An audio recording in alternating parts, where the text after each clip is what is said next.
Boris Johnson will travel to Brussels tomorrow evening as he and Ursula von der Leyen desperately try to trash out a Brexit trade deal. The pair will wrestle over the remaining conflicts holding up an agreement over dinner.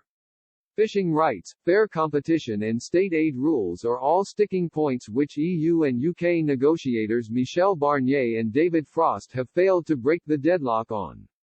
After the Prime Minister and European Commission President spoke by phone last night, it was agreed a face-to-face meeting was the best chance of clinching a trade deal before the end of the EU transition period on December 31. This evening Mr. Johnson is being briefed by Lord Frost on the remaining areas of contention in Number 10 ahead of the crunch meeting which could make or break a deal.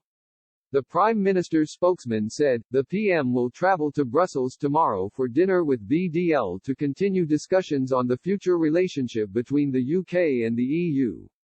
Ms. von der Leyen said on Twitter, I look forward to welcoming UK Prime Minister Boris Johnson tomorrow evening.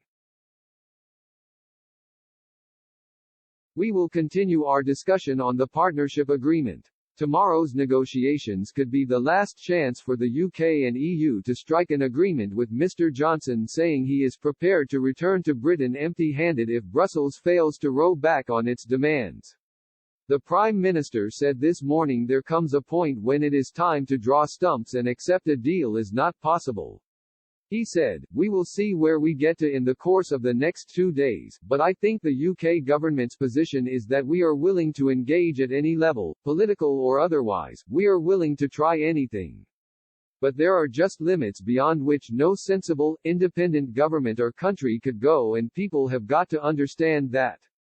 He added progress on a deal was proving very, very difficult, but he hoped the EU would see the power of sweet reason. While eager to secure a trade pact, Mr. Johnson has said Britain will prosper mightily even if no deal is agreed and the UK and EU trade on World Trade Organization terms from January 1. Mr. Johnson briefed his cabinet this morning that would not compromise on his red lines and it would be the EU who would need to give way if a deal was to be done.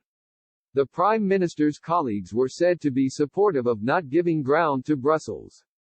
Asked if there could be a deal without a change of the EU's mandate, the Prime Minister's spokesman said this afternoon, we've been clear on our negotiating position around the need for any agreement to respect our sovereignty.